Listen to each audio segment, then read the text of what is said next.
कुठलाही व्यक्ती किंवा कुठलाही राजकीय व्यक्ती इतर राजकीय व्यक्तीला जेव्हा भेटायला जातो किंवा कुठल्याही मंत्र्याला भेटायला जातो पुष्पगुच्छ घेऊन जातो. पण तुमच्या बाबतीत काहीतरी गोष्टी वेगळ्या आहे.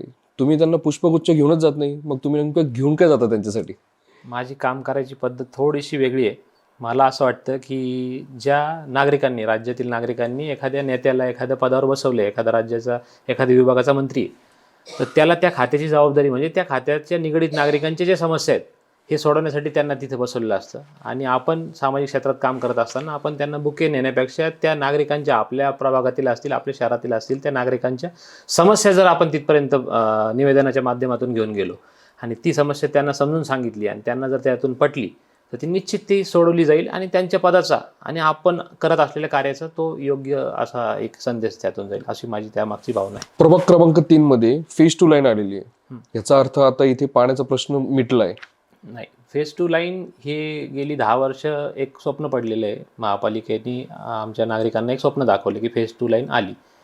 मुळात 30% एरियात ती लाईन आली, लोकांनी पैसे भरले त्यासाठी. ती लाईन आली आहे पण ती कुठेही चालू नाही, आज तागायत कुठेही चालू नाही. आणि जुनी जी लाईन आहे त्याला पुरेशा दाबाने पाणीच येत नाही. नागरिकांच्या अशा समस्या आहेत की पाणी आम्हाला 15 दिवसाला येत नाही, अशी समस्या आहे. आणि जिथे येतं आहे तिथे पुरेशा दाबाने येत नाही. फेज 2ची लाईन जिथं आली आहे त्याला पाणी अजूनही नाही आलेलं, अशी म्हणजे ग्राउंड रिॲलिटी ही आहे. फेज 2 लाईन चालू नाही. तुम्ही चांगलं तुमचं शिक्षण क्षेत्रामध्ये किंवा इतर व्यवसायांमध्ये तुम्ही खूप छान पद्धतीने काम करताय, तरी सुद्धा तुम्हाला राजकारणात आणि नगरसेवक पदासाठी उमेदवारी अर्ज दाखल करावा असं का वाटलं? मुळात आपला जो प्रभाग आहे हा सुशिक्षित नागरिकांचाच प्रभाग आहे. इथे जे नागरिक आहेत हे सुशिक्षित आहेत आणि त्यांचा जो प्रतिनिधी असेल तोही कुठेतरी सुशिक्षित असला पाहिजे, अशी नागरिकांचीच मागणी आहे. आणि त्या मागणीला अनुसरून आपण करत असलेलं सामाजिक कार्य आणि नागरिकांची अपेक्षा आणि त्यांना नवीन काय पाहिजे, फक्त रस्ते, लाईट, पाणी आणि ते सोडवतानाचे फोटो, ह्या इथे नगरसेवक पद थांबता कामा नये.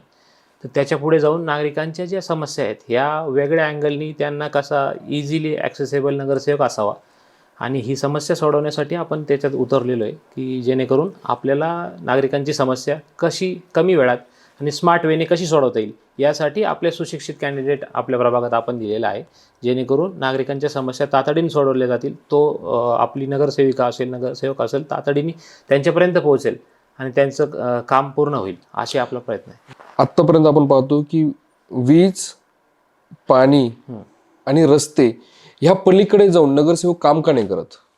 काय त्यांना काय होतं, शिक्षणाच्या अभावामुळं किंवा त्यांची वैचारिक पातळी तिथपर्यंत नसते. मग त्याच्यामुळे अडचणी येतात की बा ही नागरिकांची ही समस्या राहिली. आणि बरेचसे नगरसेवकांचा पार्ट टाईम व्यवसाय हा ठेकेदारी असतो. मग त्यामुळे काय होतं, त्यांना जिथे जास्त पैसा मिळतो तिथेच तेवढेच कामं करतात. पण नागरिकांची जी खरी गरज आहे ह्या ओळखल्या जात नाहीत आणि त्याच्यावर काम केलं जात नाही. आणि ती अशी पद्धतीने क्वालिटी काम केलं जात नाही की जेणेकरून ती समस्या 10 वर्षासाठी सुटेल किंवा लाँग टर्मसाठी सुटेल, अशी पद्धतीने काम केलंच जात नाही. प्रभागात कायम 1-2 वर्षाला रस्ता होईल, कायम 1-2 वर्षाला काहीतरी नवीन योजना आणली की त्याला खड्डे खाणले जाईल, म्हणजे त्यातून ठेकेदारीच्या स्वरूपातून आपल्याला काही ना काही 2 रुपये फायदा होईल, अशा पद्धतीने काम केलं जातं. आणि हे कुठंतरी आपल्याला बदलायचं आहे. हे नागरिकांनी यावेळेस ठरवलेलं आहे आणि आम्हीही ठरवलेलं आहे की आता हे बदल होणार आणि आपण तो लाँग टर्मसाठी नागरिकांच्या समस्या सोडवण्यासाठी लाँग टर्म काहीतरी सोल्युशन देण्यासाठी ते बदल करणार. महाराष्ट्र सरकारला तुम्ही एक सूचना केली होती किंवा तुम्ही त्यांना एक मेल पाठवलं होतं कुठल्या तरी एका ॲपच्या संदर्भामध्ये, तर ते नक्की काय होतं आणि त्यानंतर त्याची केलेली अंमलबजावणी आणि त्याचा झालेला सरकारला आणि इतर तरुणांना त्याचा झालेला फायदा ह्याबद्दल आम्हाला सांगा. कोविड काळात सर्वजण घरी होते. त्या काळात माझ्या कोविड संपत आलेला होता. त्या काळात अशी परिस्थिती महाराष्ट्रात होती आणि देशभरातही होती की बरेचसे उद्योग व्यावसायिकांच्याकडील जे कारागीर होते, कामगार होते, हे त्यांचं होमटाऊन म्हणजे वर्किंग प्लेस सोडून होमटाऊनला गेलेले होते, म्हणजे त्यांच्या मूळ गावी गेलेले होते. अशा वेळेला उद्योजकांना कामगारांची कमतरता होती आणि हे प्रश्न डोळ्यासमोर ठेवून आणि कामगारांनाही, आपल्या स्थानिक कामगारांनाही रोजगाराची हे गरज आहे, हे दोन्हींच्या गरजा लक्षात घेऊन आम्ही एक संकल्पना त्या तत्कालीन मंत्री होते त्यांना पोहोचवली आणि त्यांचा आम्हाला त्वरित सेकंड डे रिप्लाय आला होता की तुम्ही पाठवलेली सूचना ही अतिशय मला छान वाटली. तुमची सूचना आम्ही तत्कालीन खात्याच्या मंत्री जे आहेत, आदिती तटकरे त्यावेळेला मंत्री होत्या, त्यांनी पाठवली आणि 1 महिन्याच्या आत त्यांनी महाजॉब पोर्टलची जी संकल्पना होती ती प्रत्यक्षात आणली. त्या संकल्पनेतून आज तागायत असंख्य लाखो तरुणांना रोजगार मिळाला आणि त्याचा कुठेतरी आपल्याला ही संकल्पना मांडण्याचं, आपल्याला सेवा करण्याची संधी मिळाली. ह्याचं मी माझं भाग्य समजतो. आमच्या मित्रपरिवारातून ही संकल्पना आली आणि ती आम्ही योग्य ठिकाणी पोहोचवली आणि त्यातून ती राज्य सरकारने ती मान्य केली. मुळातच कोविडचा काळ हा सगळ्यात भयानक होता. म्हणजे त्या काळामध्ये घरातल्या जरी कुठल्या व्यक्तीला कोरोना झाला किंवा असं वाटलं की हा याला संसर्ग झालेला आहे, तर त्याला घरातील इतर व्यक्ती हात लावायला सुद्धा तयार नसायची, लांब लांब जायचे किंवा त्यांना क्वारंटाईन केलं जात होतं. त्या काळात सुद्धा कोविडच्या या महामारीमध्ये सुद्धा तुम्ही रस्त्यावर उतरून तुम्ही बरेचशा इव्हन तुमच्यावर केसेस पण झाल्या होत्या, तुम्ही ज्या पद्धतीने काम करत होता. तर कोविडच्या काळातील तुमचं कार्य कशा पद्धतीने तुम्ही केलं? मुळात मला सामाजिक कार्याची आवड असल्यामुळे कोविड काळात इतर बाहेरचं माझं काम सगळं बंद होतं, व्यवसाय वगैरे सगळे बंद होते. त्यामुळे मला जास्तीत जास्त फ्री टाईम होता. त्यामध्ये मी जो समोर प्रश्न आहे ही संधी समजलो की आत्ता कोविड ही प्रश्न आहे सगळ्या आपल्या शहरासाठी आणि ही मी संधी समजलो. या काळात बरेचसे नागरिक असतील किंवा ज्यांचा हातावर पोट आहे किंवा जे गरजू लोक आहेत, यांना जेवणाची, अन्न पाण्याची थोडीशी कमतरता भासत होती. हा प्रश्न माझ्या डोळ्यासमोर आल्यानंतर मी त्वरित निर्णय घेतला. माझ्या मित्रपरिवारांना बोलवलं. म्हटलं आज आपल्याला रोज दुपारी 3 तास द्यायचे की आपल्याला टिफिन बनवायचे सगळ्यांचे आणि जे जे गरजू लोक आहेत यांना आपल्याला रोज टिफिन बनवून द्यायचे. तर आम्ही कंटिन्यू 2 महिने जी गरजू लोक आहेत यांची रोजची एक टीम होती आमची, ती बनवण्याची एक टीम आणि पोच करण्याची एक टीम, हे आम्ही 2 महिने सलग त्यांना अन्न पाण्याची सुविधा उपलब्ध करून दिली. याचा दखल घेऊन विविध सामाजिक संघटनांनी आमचा पुरस्कार देऊन सत्कार केला. आणि आजही तुमच्यावर ते केसेस चालू आहेत? आणि केसेसचा बद्दल तुम्ही प्रश्न काढला तर माझा वाढदिवस त्या काळात आला होता, कोविडच्या काळात. मला मुळात वाढदिवस केक कापून किंवा कुठेतरी फटाकडे लड सीडी लावून असं साजरा करण्याची मला आवड नाही. मी त्या टाईपचा कार्यकर्ता नाही. मला काहीतरी सामाजिक आपण देणं लागतो. आपण ज्या सोसायटीमध्ये राहतो, ज्या शहरात राहतो, या शहराचं आपण काहीतरी देणं लागतो. तर या वाढदिवसाचं औचित्य साधून आपण त्या समाजाला काहीतरी देणं लागतो. म्हणून मी तो उपक्रम त्या कोविड काळात आपल्या शहरातील अहिल्यानगर शहरातील जे मनपाचे कर्मचारी आहेत, हे कोविड काळात आपल्याला सेवा देत होते. स्वच्छता कर्मचारी असतील किंवा साफसफाई कर्मचारी असतील, यांना मी मास्क, ग्लोव्ज, सॅनिटायझर हे वाटपाचा कार्यक्रम ठेवला होता. सकाळी 6 वाजता आम्ही जे सावेडी उपनगरातील आपलं अहिल्यानगरचं केंद्र आहे, तिथे सकाळी 6 वाजता आम्ही सगळं त्यांना किट वाटप करत होतो. त्यामध्ये मास्क असतील, ग्लोव्ज असतील, सॅनिटायझर असतील आणि हे वाटपचं थोडंसं कार्यक्रमाचं स्वरूप मिळालं त्याला. तिथे गॅदरिंग झाले, त्याच्यामुळे मग आमच्यावर केसेस दाखल झाले. काही लोकांनी मुद्दामून ते थोडंसं त्याच्यामध्ये लीड घेतलं की हे काम करतायत, मग आम्ही घरी आहे, आता ह्याचं काम कसं थांबवावं, असा तो प्रयत्न होता. त्याने आम्हाला काही फरक पडत नाही, राजकीय केसेस होत असतात. पण ती नागरिकांची त्यामध्ये आम्हाला सहानुभूती मिळाली की हा काम करत असताना तुम्ही त्याच्यावर केस दाखल करताय आणि काही लोकांची जबाबदारी असतानाही ते घरी आहेत. आम्ही कामाला प्राधान्य दिलं. केसेस नंतर नील झाल्या आमच्या सर्व टीमवरच्या, त्यामुळे आम्हाला त्याचं काही वाटत नाही. एक गोष्ट आणखी आहे की आरोग्य कार्ड तुमचा प्रभाग क्रमांक जो 3 आहे, त्या तुमच्या वॉर्डमध्ये तुम्ही आरोग्य कार्ड नावाची एक संकल्पना आणण्याचा तुमचा उद्देश आहे. तर आरोग्य कार्ड ही नक्की संकल्पना काय आहे? ही संकल्पना मुळात काय आहे, आमच्या प्रभागात गुलमोहर रोड असेल किंवा जो इतर परिसर असेल, या भागात ज्येष्ठ नागरिकांची संख्या जास्त आहे. यांचे नियर अँड डिअर जे आहेत, ती मुलं असतील किंवा त्यांच्या मुली असतील किंवा घरातील इतर सदस्य असतील, हे कामानिमित्त, शिक्षणानिमित्त शहराच्या बाहेर आहेत. आता मेडिकल इमर्जन्सीच्या वेळेला त्यांची फाईल किंवा त्यांना जुने असलेले काही आजार असतील किंवा त्यांच्या काही जुन्या त्यांच्याबरोबर घडलेल्या घटना असतील, ह्याची सगळी फाईल त्यांच्यासोबत त्यावेळेला असेलच अशी काही हे नाही, शाश्वती नाही. आणि त्यांना काही सपोज त्यांना अचानक दवाखान्यात नेण्याची वेळ पडली आणि तिथे डॉक्टरांना जर त्यांच्याबद्दलची हिस्ट्री माहीत नाही आहे आणि त्यांच्यासोबत जो कोणी घेऊन आला त्यालाही त्याची हिस्ट्री माहीत नाही आहे, तेव्हा त्यांना उपचार करायला अडचण येऊ नये हे डोळ्यासमोर ठेवून आम्ही असं संकल्पना करतो आहे की आपलं एक जसं आधार कार्ड असतं, त्याच्यावर नाव, नंबर, फोटो असतो, तसं एखाद्याचं आरोग्य कार्ड असावं. त्यामध्ये याचं वयापासून याला काही ॲलर्जी आहे का, ह्याला आजपर्यंत कुठले ऑपरेशन झालेत, काही फॅमिली हिस्ट्री आहे का, ह्या सगळ्या गोष्टींची त्याच्यामध्ये नोंद असेल. आणि ज्या वेळेला अनकॉन्शियस पेशंट तिथे जाईल, नागरिक जाईल, तिथं प्रभागातील एखादा ज्येष्ठ नागरिक असेल किंवा कोणी असेल, तो तिथे जाईल दवाखान्यात, त्यांनी जर त्याचा नंबर टाकला, आधार कार्डला लिंक करणार आहोत आपण, तो नंबर टाकला, त्याला हेल्थ कार्ड दाखवलं, त्यानंतर त्याची पूर्ण हिस्ट्री त्याच्यामध्ये जर आली, तर जरी त्यावेळेला त्याचा फॅमिली मेंबर तिथे नसेल तरी त्याला उपचार देण्यासाठी डॉक्टरांना त्या कार्डची मदत होईल. ही आपली संकल्पना आहे. आपण बोलतो की आदर्श गाव किंवा आदर्श शहर, तर आदर्श वॉर्ड कसा असला पाहिजे?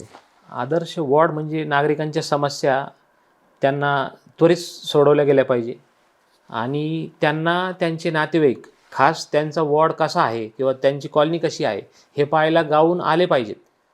असा आदर्श वॉर्ड आपल्याला बनवायचा आहे की फक्त नगर शहरातच नाही, नगर शहरातील येथील वॉर्डातील नाही, राज्यातील दुसऱ्या शहरातील नागरिक किंवा त्यांचे मित्रपरिवार, नातेवाईक असतील, ते आपल्या शहरात आले पाहिजे की अहिल्यानगरचा तो वॉर्ड एकदा पाहायला जायचा आपल्याला. तिथे असं काय काय कल्पना राबवल्यात, काय संकल्पना राबवल्यात की ज्यातून महापालिकेलाही मदत होती, नागरिकही सुखी राहत आहेत, आनंदी राहत आहेत, तेथील महिलाही सुरक्षित आहेत, तेथील युवा वर्गही सुरक्षित आहे. अशा सगळ्या प्रकारच्या योजना, सोयीसुविधा, प्रश्न मांडण्याचे ठिकाण, त्याला सोडवण्यासाठी ॲटोमायझेशन, ह्या सगळ्या गोष्टी आपण करणार आहोत जेणेकरून तो प्रभाग आदर्श होईल. ह्याच्यात आपल्याला, मला हे राजकारण माझ्यासाठी उत्पन्नाचं साधन नाही, ठेकेदारी हा आपला काही प्रांत नाही.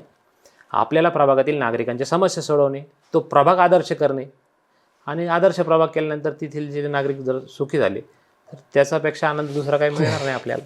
जे पावसाचं पाणी येतं प्रभागामध्ये किंवा शहरामध्ये, त्याचं योग्य नियोजन कशा पद्धतीने केलं पाहिजे? मुळात आपल्या उपनगरात तरी अशी परिस्थिती माझ्यासमोर दिसते आहे की जे प्रमुख रस्ते आहेत इथे पावसाचं पाण्याचं निचरा होण्याची व्यवस्था कुठलीच नाही. इवन तुम्ही 15 मिनटं जरी पाऊस झाला, प्रोफेसर चौकातील रस्ता पूर्ण पाण्याखाली जातो, म्हणजे तिथे एकदम डबक्यासारखं किंवा जलतरण तलाव आहे की काय अशी परिस्थिती निर्माण होते 15 मिनटाच्या पावसात. जर काही आता कोविडनंतर परिस्थिती बदलली, वातावरणात बदल झाले आणि ते दिवसेंदिवस चेंजेस होत आहेत, तर त्याच्यामध्ये जर पाऊस अचानक 2-3 तास झाला किंवा 4-5 तास झाला तर बऱ्याच ठिकाणी अशी परिस्थिती, पुरासारखी परिस्थिती निर्माण होते. तर हे आपल्याला कुठेतरी हे पावसाच्या पाण्याचा निचरा करण्यासाठी कुठेतरी ड्रेनेज लाईन अशी तयार करणं गरजेचं आहे की त्याच्यामधून तुम्हाला पावसाचं पाणी कुठेही अडथळा न आणता ते शहराच्या बाहेर कुठेतरी नदीला आपल्या जोडलं गेलं पाहिजे किंवा आपल्या शहरातील रस्त्यांना त्याचा कुठेही त्रास होणार नाही, नागरिकांना रहदारीस अडथळा येणार नाही, त्यांच्या घरात पाणी जाणार नाही, याच्यासाठी कुठेतरी ती चांगली नियोजन योजना आखावीच लागणार. अगदी बरोबर आहे. पण तुम्ही जे काही एक विजन ठेवलंय तुमच्या प्रभागाबद्दलचं, त्यासाठी तुम्हाला निधी लागेल, तर तो निधी तुम्ही कशा पद्धतीने प्रभागासाठी आणणार? आता मी सांगण्यापेक्षा सर्व राज्यातील नागरिकांना एक गोष्ट खात्रीशीर माहिती आहे की आपल्या राज्याचे उपमुख्यमंत्री आदरणीय आपले एकनाथ शिंदे साहेब हे उपमुख्यमंत्री आहेत आणि नगरविकास खात्याचेही मंत्री आहेत. त्यांच्या कामाचा धडाका असा आहे, त्यांची ओळखच मुळात अशी आहे की हे निधी कुठेही कमतरता पडू देत नाही. शहराचा विकासासाठी जो निधी लागतो आणि ते जो विभाग आहे महापालिकेला निधी जिथून मिळतो नगरविकास खात्याचा, तर त्या विभागाचेच ते मंत्री आहेत. त्याच्यामुळं माझी अहिल्यानगर शहरातील आणि प्रभागातील नागरिकांना एक विनंती राहील की तुम्ही सत्ताधारी पक्षातील आपल्या नगरसेवक पदासाठी इच्छुक असलेल्या उमेदवारांना संधी का द्या, तर त्यांना तुमच्या प्रभागातील बरेचसे प्रश्न प्रलंबित फक्त निधीमुळे जे राहिलेत हे सोडवण्यासाठी एकमेव उत्तर आपले शिंदे साहेब आहेत. स्वप्नजा वाखुरे यांना प्रभाग क्रमांक 3 मधून निवडून देण्यासाठी किंवा मतदान त्यांना जनतेने करण्यासाठी तुम्ही जनतेला काय आव्हान कराल? जनतेला एकच आवाहन करेल की माझी स्वप्नजा जी आहे ती सुशिक्षित आहे, सुसंस्कारी आहे आणि आमच्या परिवाराला कुठेही गुंडशाहीची किंवा कुठल्याही 2 नंबरच्या व्यवसायांची पार्श्वभूमी नाही. असा तुमच्या प्रभागातील नागरिकांचा जो हे आहे पूर्ण त्या ओळख, नागरिकांची जी ओळख आहे त्याच नागरिकांच्या ओळखीमधून आम्ही एक तुमचा भाग आहोत, तुमचा सदस्य आहोत आणि तुमच्यासारख्याच प्रभागातील ओळख असणाऱ्याच उमेदवाराला तुम्ही जर संधी दिली आणि सुशिक्षित कॅन्डिडेटला जर संधी दिली तर तुमच्या प्रभागातील राहिलेले प्रश्न मार्गी लागतील आणि तुम्हाला इझिली अवेलेबल, सहज संपर्क आणि एकदम विनम्र कार्यकर्ता मी पण आणि स्वप्नजा पण तुम्हाला उपलब्ध असेल आणि तुमच्या नागरिक समस्या सोडवण्यासाठी आणि त्या प्रभागात सभागृहात मांडण्यासाठी निश्चित आम्ही दोघंही सज्ज आहोत. आता प्रोफेसर चौकमध्ये छत्रपती संभाजी महाराजांचं पुतळ्याचं अनावरण झालंय. बरोबर. एक भव्य पुतळा तिथे उभारला गेलेला आहे आणि सर्वांसाठी ती खूप गर्वाची गोष्ट आहे. तर आधी तिथे काही नव्हतं किंवा त्याचं एक फक्त नियोजन चाललं होतं, तर त्या काळामध्ये तिथे तिथे पुतळ्याची स्थापना व्हावी यासाठी तुम्ही बऱ्याचसा पाठपुरावा केला होता, तर त्याबद्दल आम्हाला सांगा. मुळात सावडी अहिल्यानगरमधील मी प्रथम असेल की ज्यांनी छत्रपती संभाजी महाराजांच्या स्मारकासाठी आंदोलनं केली. इवन मी तुम्हाला सांगेल की मला करावं लागलं ते ॲक्च्युली, की माझ्या स्वतःच्या रक्ताने मी पत्र लिहिलं होतं तत्कालीन महापौरांना. महापालिका प्रशासनाला जाग यावी हा त्याच्या मागचा उद्देश होता, की ह्याची किती तीव्रता आहे या मागणीची हे लोकांना समजण्यासाठी, महापालिकेच्या प्रशासनाला समजण्यासाठी ते आपण माझ्या स्वतःच्या रक्ताने मी पत्र लिहिलं होतं की बुवा हा स्मारक इथे झालंच पाहिजे. कारण तो ठराव होऊन 10 वर्ष उलटली होती. ठेकेदाराला त्याच्या जे कलाकार होता त्याला पैसे वर्क ऑर्डरच्या माध्यमातून पैसे पोहोचलेले होते, 70% पैसे. उर्वरित पैसे फक्त तो तयार झाल्यानंतर देणार होते. महापालिकेने लोकेशन ठरवलेलं नव्हतं. अशा परिस्थितीत ते काम पूर्ण व्हावं ह्यासाठी मी वेळोवेळी पाठपुरावा केला. त्याच्यानंतरून तत्कालीन खासदार होते, महापौर होते, यांनाही मागणी केली. आता कोविडच्या काळात एकनाथ शिंदे साहेब तेव्हाही नगरविकास खात्याचे मंत्री होते. ते नगरला आले असताना मी तेव्हाही मागणी केली होती की अशी अशी अडचण येते. कारण दरम्यानच्या काळात काय झालं की स्मारकाबद्दलचे, राष्ट्रपुरुषांच्या स्मारकाबद्दलचे काही नियमावली बदलल्या. ह्या बदललेल्या नियमावलीमध्ये महापालिकेला काही अडचणी येत होत्या जागेसंदर्भात किंवा काही परमिशनच्या संदर्भात. तर ती सोडवण्यासाठी आपण तत्कालीन नगरविकास खात्याचे मंत्री एकनाथ शिंदे साहेब होते, त्यांनाही आपण पत्रव्यवहार केला होता. त्यांनी त्याच मीटिंगमध्ये तेव्हाही सांगितलं होतं की तुम्ही ठराव करून पाठवा, मागणीचा ठराव करून पाठवा, आम्ही लगेचच त्याला ताबडतोब मंजुरी देऊ. आणि अशा स्टेजला आपण तो पाठपुरावा केला की जेणेकरून ते आज स्मारक झाले. मला त्याचा अभिमान आहे की मी त्या स्मारकाचा पाठपुराव्यासाठी काही ना काही प्रयत्न करू शकलो. संभाजी महाराजांनी त्यांच्या आयुष्यात इतकं योगदान दिलं, त्यांनी त्यांचं जीवन आपल्या ह्याच्यासाठी लावलं, मरण त्यांना पत्करावं लागलं, पण त्यांनी तडजोड केली नाही. आणि त्यांच्या स्मारकासाठी जर आपल्याला कुठेतरी योगदान द्यायची वेळ आली तर मी माझं भाग्य समजतो. म्हणजे प्रोफेसर चौकामधील छत्रपती संभाजी महाराजांच्या स्मारकासाठी तुम्ही पाठपुरावा केला होता. नक्की. यस. राजकारण खूप खराब होत चाललंय किंवा राजकीय लोकांकडे बघण्याचा दृष्टिकोन हा लोकांचा खूप बदलत चाललाय, तर ह्याबद्दल तुम्हाला काय वाटतं? आहे, तुम्ही म्हणता ती परिस्थिती खरी आहे. कारण तशी काही लोकांनी तशी त्यांची इमेज बनवली किंवा कामातून तसं त्यांनी दाखवून दिले की बुवा हे काय अशी चांगलं क्षेत्र नाही असं त्यांनी तयार करून ठेवले. पण माझं मत याबद्दल असं आहे की चांगल्या लोकांना जर प्रभागातील चांगल्या नागरिकांनी किंवा सर्व नागरिकांनी जर चांगल्या लोकांना संधी दिली आणि तिथे पाठवलं तर निश्चित राजकारणाचा जो चेहरा आहे की जो चांगला चेहरा पाहिजे तर तो चांगला चेहरा तुमचे प्रश्न सोडवण्यासाठी तुम्हाला पर्याय म्हणून उपलब्ध आहे. इथून मागे प्रभागाला काही कारणास्तव चांगले चेहरे मिळाले नाही. आता तुमच्याकडे पर्याय आहे आणि पर्याय असताना चांगल्या लोकांना जर तिथे प्रभागात काम करण्याची संधी दिली आणि मतदान रूपी आशीर्वाद दिले तर निश्चित ते राजकारणाकडे पाहण्याचा चेहरा आणि त्यांच्याबद्दलचं मत आपण बदलू ही मी तुमच्या सर्वांच्या साक्षीने त्यांना ग्वाही देतो. यासाठी तुम्हाला येणाऱ्या 15 तारखेला स्वप्नजा विनय वाखुरे यांना धनुष्यबाण चिन्हासमोरील बटन दाबून प्रचंड बहुमताने विजयी करा अशी विनंती करतो. धन्यवाद.